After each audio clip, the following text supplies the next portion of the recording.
perkenalkan, nama saya Rahmatika dengan NPM akhir 1068. Jadi saya membawa alat yang bernama sabit yang digunakan untuk pemanenan padi. Pada bagian sabit ini memiliki bagian bawahnya itu pemegang, pada bagian atasnya itu bilah tumpul, pada bagian bawah yang digunakan ini merupakan bilah tajam, dan bagian yang pucuk sini adalah mata sabit. Jadi cara penggunaannya yaitu yang pasti ambillah dulu bagian padi yang akan dipanen, dan padi yang akan dipanen diletakkan pada bagian bilah tumpul, lalu ditarik hingga bagian batang padinya itu terlepas dari bagian bawah yang padi, seperti ini. Ini merupakan alat yang bernama tugal yang berfungsi untuk membuat lubang tanam. Cara penggunaannya yaitu dengan cara menancapkan pada bagian tanah, kemudian ditekan hingga membentuk lubang sedalam yang diperlukan.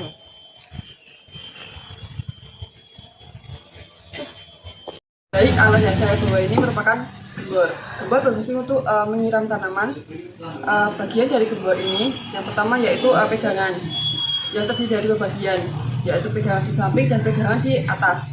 Dan yang tengah ini merupakan tangki ataupun penampung air, dan yang panjang ini merupakan corong yang memiliki lubang halus. Dan juga bahan dari gembor ini bisa berupa plastik ataupun seng, tapi yang saya bawa ini berbahan plastik.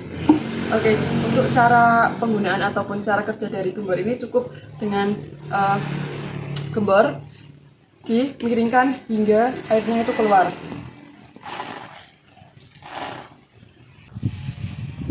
Perkenalkan, nama saya Zarka Dela Firdaus dengan NPM 2120401066. Di sini saya akan mempraktekkan bagaimana cara menggunakan alat tradisional pemanenan padi, yaitu gepioan. Yuk langsung saja kita praktekkan.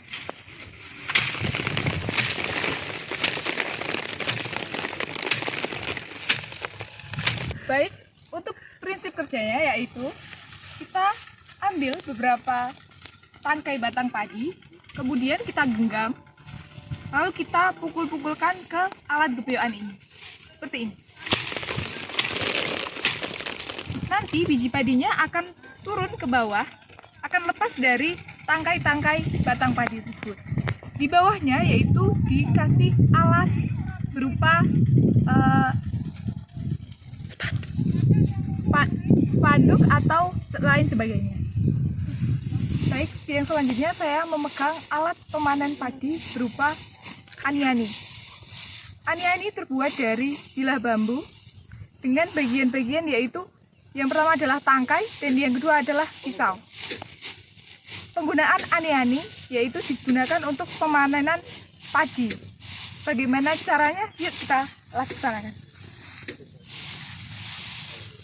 Jadi mula-mula kita memegang batang padi antara dua dijepit seperti ini, lalu kita tarik. Begini caranya. Baik, alat selanjutnya yaitu cangkol atau dapat disebut dengan pacul. Bagian dari pacul atau cangkol ini yang pertama yaitu doran atau pegangan pacul. Yang kedua yaitu bawah atau bagian belakang dari pacul. Kemudian yang ketiga yaitu ada tanding atau penghubung dari doran dan juga bawah. Selanjutnya yang terakhir yaitu landep atau sebagai mata untuk membolak-balikan tanah atau memasukkan alat ini ke dalam tanah. Baik, prinsip kerjanya yaitu seperti ini.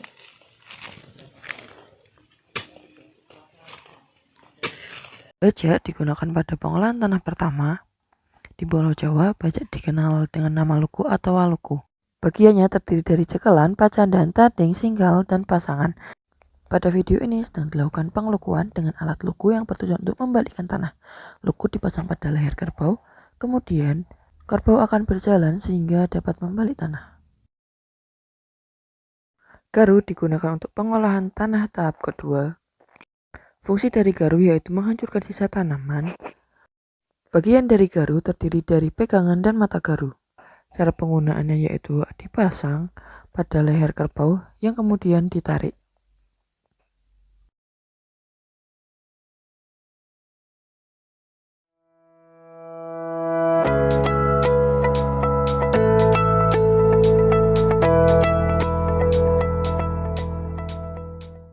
Pada acara 2 ini saya membawa hand sprayer bertekanan rendah.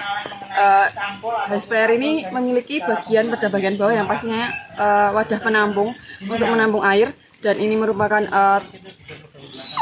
tuas atau untuk memompa agar air dapat dikeluarkan dari hand sprayer ini. Dan yang bagian ini yang saya pegang ini merupakan bagian nozzle, yaitu untuk mengeluarkan air, dan yang ini tuas untuk memencet agar airnya itu keluar. Jadi cara penggunaannya itu cukup mudah banget.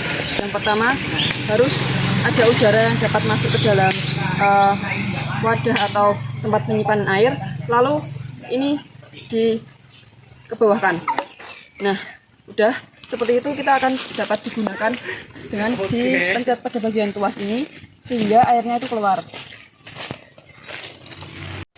Baik, yang selanjutnya alat Knapshock sprayer bertekanan rendah, dan bagian-bagiannya yaitu yang pertama ada wadah yang digunakan untuk isi air ataupun pestisida atau cairan yang lainnya, kemudian ada selang, kemudian ada tuas yang digunakan untuk daya untuk mengeluarkan air, kemudian ada nozzle yang digunakan untuk mengeluarkan air.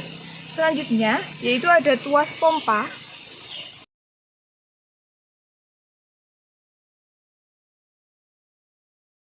Baik, di samping saya ini merupakan alat knapsack bertekanan tinggi yang berupa sprayer elektrik.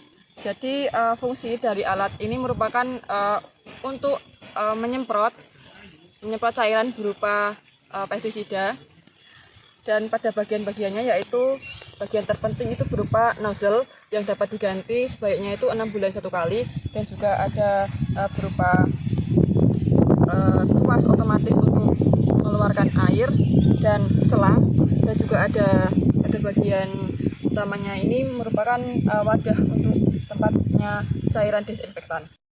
Cara penggunaan sprayer elektrik yaitu dengan dipasang atau digunakan pada bagian punggung, kemudian dipencet pada tombol on dan off untuk pada saat melakukan atau untuk menghidupkan, yaitu tombol on, dan kemudian pada bagian tuas otomatis dipencet, dan juga bagian nozzle-nya diarahkan pada bagian atau pada objek yang akan disemprot.